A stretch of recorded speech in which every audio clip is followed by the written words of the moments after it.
Hello there and good afternoon, ladies and gentlemen. This is Al24 World News Program, streaming live from the capital Algiers, and coming up next in our news program.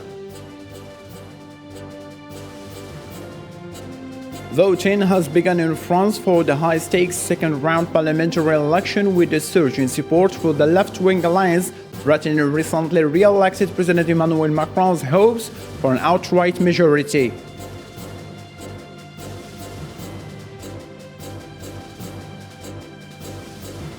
Army troops were called in to rescue thousands of people stranded in massive floods that have ravaged northeastern India and Bangladesh, leaving millions of homes underwater.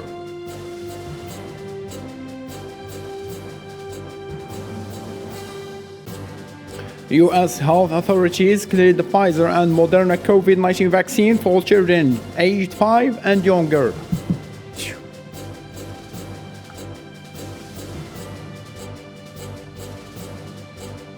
The Ukrainian president visited soldiers on the southern front line during a working visit to the Mykolaiv area and Odessa region.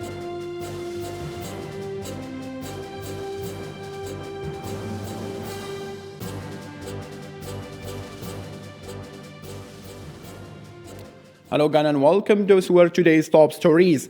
French voters are going to the polls in the final round of the key parliamentary elections that will demonstrate how much leg room will be in the second round of parliaments.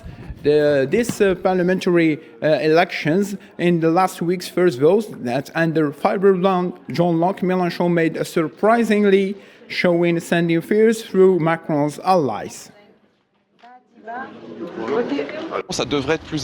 It's somewhere more important. Normally it should be more important than the presidential elections, because that's where the debate must be played out, and that's where the laws are passed. So there you go. I think it should be a place where the MPs from different parties make all the decisions. In politics, there are no people who understand the people. There is no one who understands the people. When you tell them that you live on 900 or 1,000 euros, they cannot understand. That's their kids' pocket money. So they can understand. So that's why I went to vote. That's all. And if there really is nothing that changes within 4 or 5 years, it's over. I won't vote anymore. In the most contested presidential election, over 39 million Colombians are voting in the second round of the polls. That will mean a profound change in the political model that governed Colombia for decades. The left-wing candidate Gustavo Petro is facing independent candidate Rodolfo Hernandez. Islam Sidon, what follow?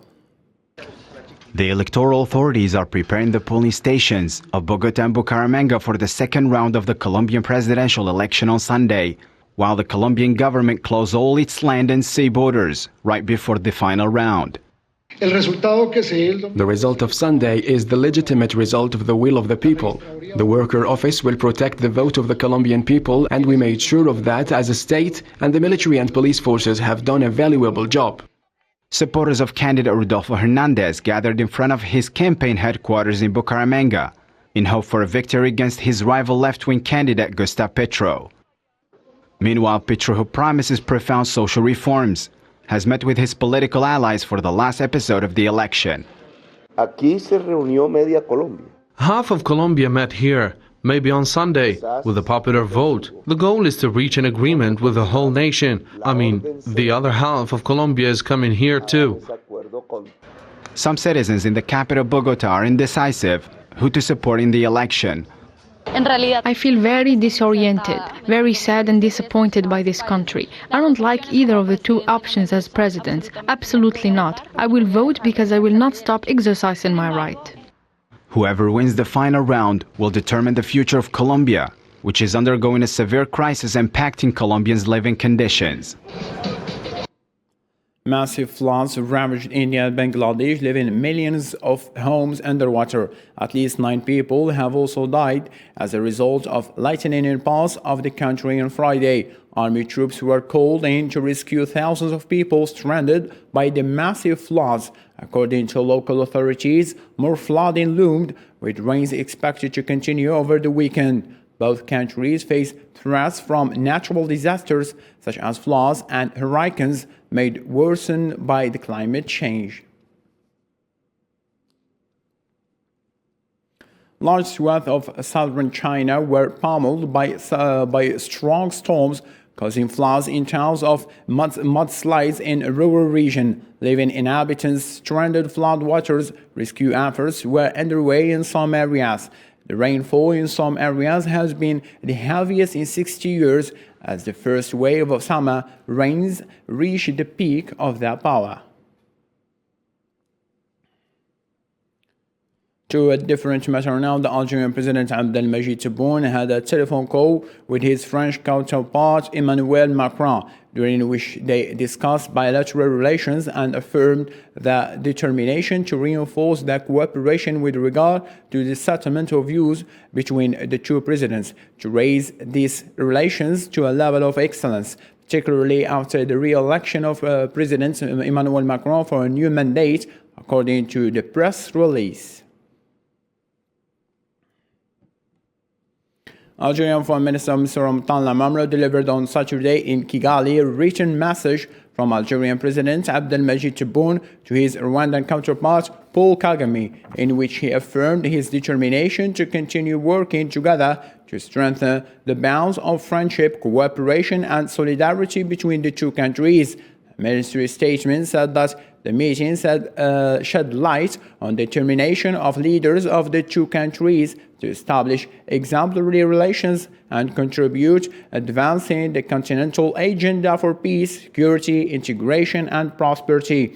In this regard, the two parties reaffirmed their commitment to prompting joint African action by stimulating existing cooperation frameworks and providing the necessary conditions for activating the new African institutions to serve the interests of the continent's people. Thousands of protesters took the streets of Tunis on Saturday to protest against a referendum on a new constitution called by President Kais Saied that would strengthen his hold on power. The protest reflected growing opposition to Saied since he seized power. His supporters says he is standing up to select forces whose corruption have condemned Tunisia to a decade of political paralysis and economic stagnation, while Tunisia's main political parties have said that they will boycott the referendum.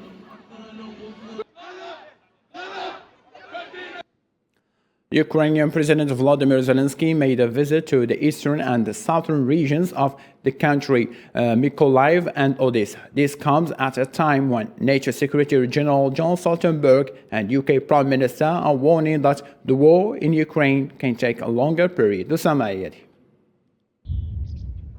As the war in Ukraine is heading to its 6th month, with Russian military forces intensifying their offensive operations to tighten their grip, mainly on the eastern and southern regions of Ukraine, Ukraine's leaders thanking the regional services and military forces for their resistance against the Russian heavy military weight thrown on the country as part of their strategic advancement towards Kyiv. I thank each and every one of you for the great work, for the great service, for what you do protecting our country, each of us, our families.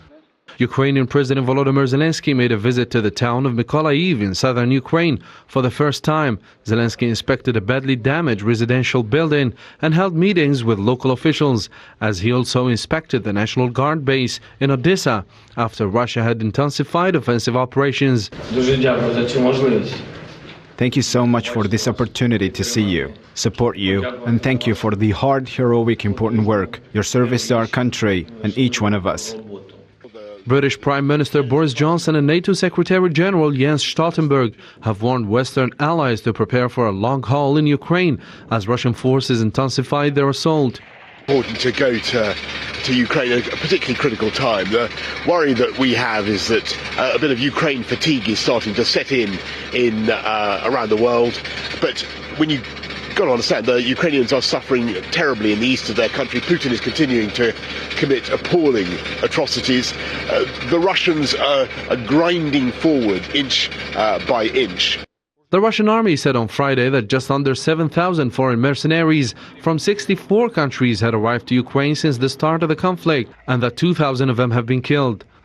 Since the start of the special military operation, 6,956 people have arrived in Ukraine. 1,956 have already been eliminated, and 1,779 have left as of June 17, 2022. There were mercenaries and weapons specialists for 64 countries in our list. The tide of the war in Ukraine is taking wide mediatic space as all European leaders support Ukraine and help this country, which is a step away from devastation due to fatigue and lack of heavy weaponry. In the same line of thought, Ukrainian President Volodymyr Zelensky vowed to defend the country's south in an address recorded on his way back from a visit to the regions of Mykolaiv and Odessa along the Black Sea. While this visit to the city of Mykolaiv in the country's south, Ukrainian President Volodymyr Zelensky assured that his soldiers were keeping their morals up and were confident in the triumph over Russian forces. I came back from the south. Today I visit our advanced positions in the Mykolaiv region. I visited Mykolaiv and also the Odessa region. I spoke to our defenders, the military, the police, the National Guard, the territorial defense.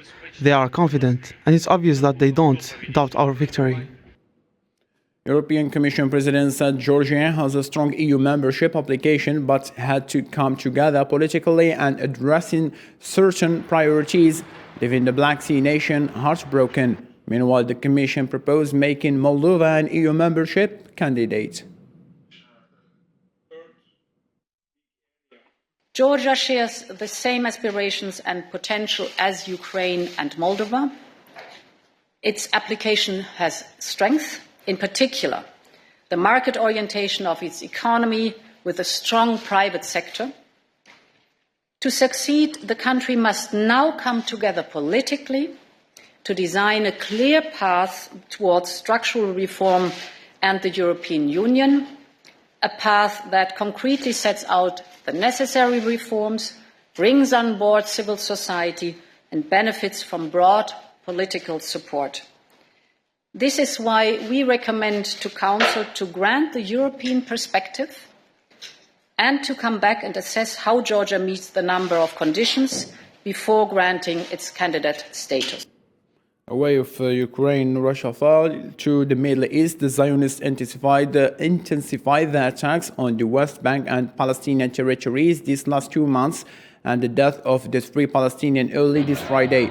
Hundreds of protesters gathered in central Al-Quds on Saturday to voice their opposition to Zionist occupation of the West Bank. Protesters carried banners and signs marking the 55 years since the Zionist entity took control of the West Bank territories after the 1967 war.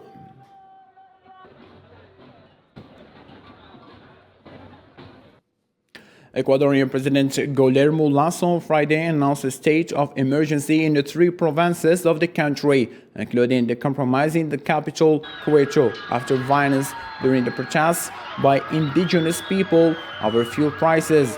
The state of emergency allows the president to mobilize the armed forces to maintain order, as some activists consider it a suspension of the rights of citizens.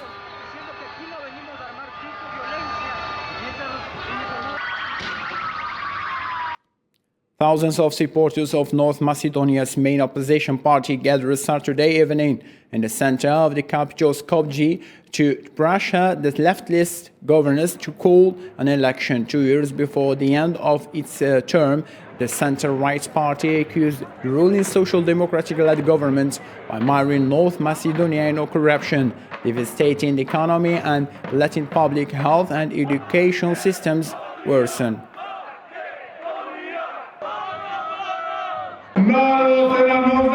If people stood up and are in the street because they want to fight, the people want to fight, and they want to fight for their own Macedonia. We're going to fight and win, or Macedonia will be gone. Remember what I tell you, either we will fight and win, or Macedonia will be gone. Do we have a choice? Officials said Sri Lanka's military opened fire to quell unrest at a fuel station on Sunday, as the country's insolvent government faced huge lines for gasoline. Army spokesperson Nalenta Parmenterera said troops shoot near Visawanda, 365 kilometers north of Colombo, on Saturday night when the guard position was shelled with stones. when the army opened fire for the first time to quell conflicts due to the increasing economic crisis for civilians, and 3 soldiers were wounded, according to the police.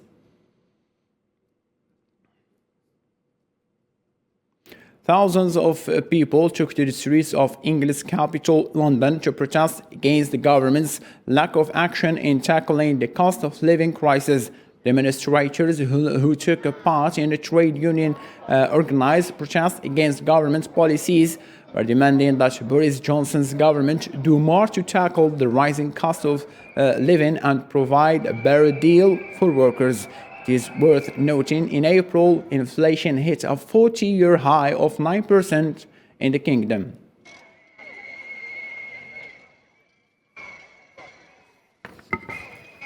The Iranian currency has fallen by 25% just since March, hitting a historic low and fueling further inflation. The government removed food imports fundings in early May, which triggered an instant jump in prices of bread and other requirements. Nabil Khazini. Inflation is making an unwelcomed return globally.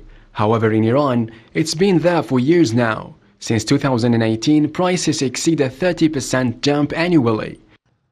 In the popular district of Molavi in the Iranian capital Tehran, Ali craftily cuts up a sheep carcass in front of customers whose subject of conversation is the galloping inflation in the country. All commodity prices have gone up around 600%, maybe 400% for some, but their price will eventually go up today or tomorrow due to the inflation and the fact that people don't have more purchasing power.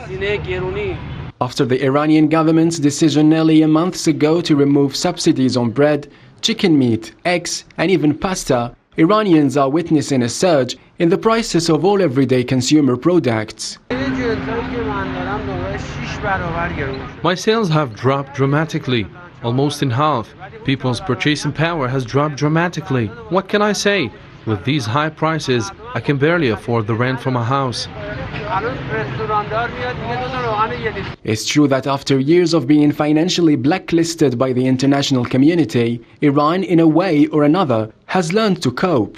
However, the country's economy is struggling a lot, mostly because of the US pullout from the 2015 nuclear deal between Tehran and world powers that restored sanctions on the country's oil and banking sectors. Actually, for the past 2 years, Iran's economy have experienced about 70% inflation in the consumer price index. But meanwhile, since there has been some good news in the political arena, so the dollar rate was somehow constant for the past 2 years. On the other hand, efforts for a revival of Iran's nuclear deal has run into trouble once again. The International Atomic Energy Agency's Board of Governors passed a resolution with only China and Russia voting against, censoring Iran for its alleged lack of cooperation in providing technically credible information in response to the agency's questions. Members of 2 indigenous tribes and agents of the National Indian Foundation gather at the Sao Paulo Art Museum to demand justice for British journalist Don Phillips and indigenous expert Bruno Pereira, whose remains were found in a remote area of the Amazon. 3 suspects have been arrested so far, and investigations continue to reveal the motives of the killing. A request for justice. It was not negligence on his part. It was not an adventure. It was a persecution arising from the performance of his duties as a member of our foundation. Staying in the Brazil, President on Saturday led thousands of motorcycles on a campaign ride through the Amazonian city of Manaus. The visit comes days after recovering the remains of British journalist Don Phillips and indigenous expert Bruno Pereira, who went missing in a remote area in the Amazon rainforest. The 2 whose remains were found after they went missing almost 2 weeks ago were shot dead, according to an statement by the police. The U.S. Centers for Disease Control and Prevention recommended COVID-19 vaccines for children as young as 6 months, allowing a nationwide rollout to start next week. The CDC's move came after a panel of advisors to the institution voted early on Saturday to recommend COVID-19 vaccines for those children.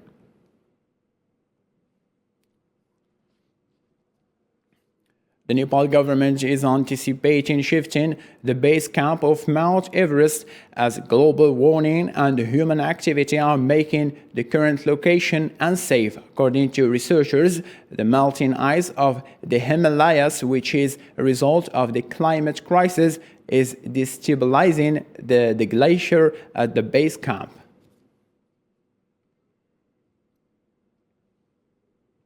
The extreme heat currently prevailing in Spain, France, and Britain illustrate the multiplication of the heat waves in Europe, a direct consequences of global warming. Sofiane Controni has more to tell. Greenhouse gas emissions increase the power, duration, and frequency of heat waves according to scientists.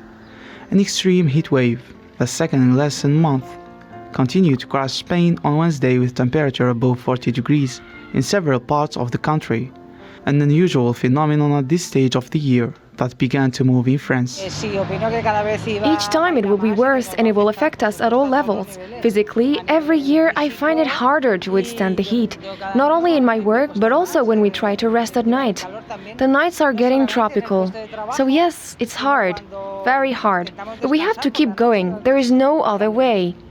The heat wave continued to spread with 70 departments in red and orange, and the heat wave is expected to intensify throughout France, accompanied by smothering night temperatures of 21 to 25 degrees, especially in the southwest.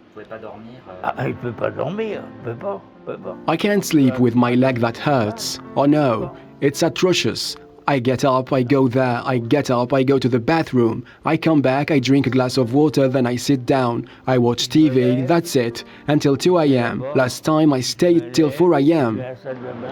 Records for the month of June were broken on Friday in at least 11 communes, including Carcassonne with 40.4 degrees and Saintes with 40 degrees. The thermometer is going throughout the roof, and it can go out more. Climate change is irreversible, as we have been saying with some here for a few years now, so we have to adapt to it. In the United Kingdom, Londoners are enjoying the sun, as the heat wave hits the British capital, which is unusual temperature. It's lovely. I wish every day could be like this. It's something that you want to come out, take some nice picture, chill out with friends, and still be appreciative that you're still alive. Cool weather is on the way for all parts of Britain after temperatures soared to 32.7 degrees on Friday, the hottest day of the year so far for the third day in a row. Well, I think we're lucky in the UK that we've got quite a temperate climate, and even on the hottest day here, I can still cycle around. It's not unbearable.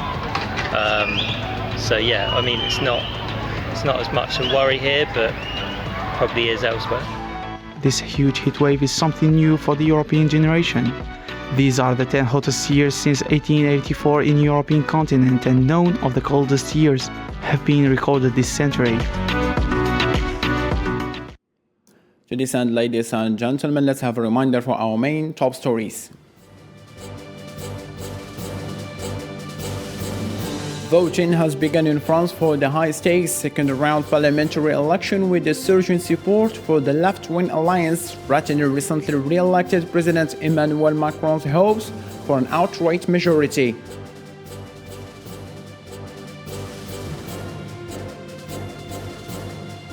Army troops were called in to rescue thousands of people stranded by massive floods that have ravaged northeastern India and Bangladesh, leaving millions of homes underwater.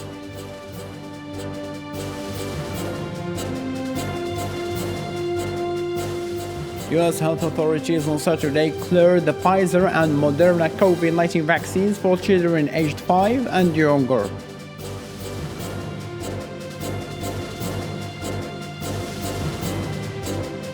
The Ukrainian president visited soldiers on the southern front during a working visit to the Mykolaiv area in the Odessa region.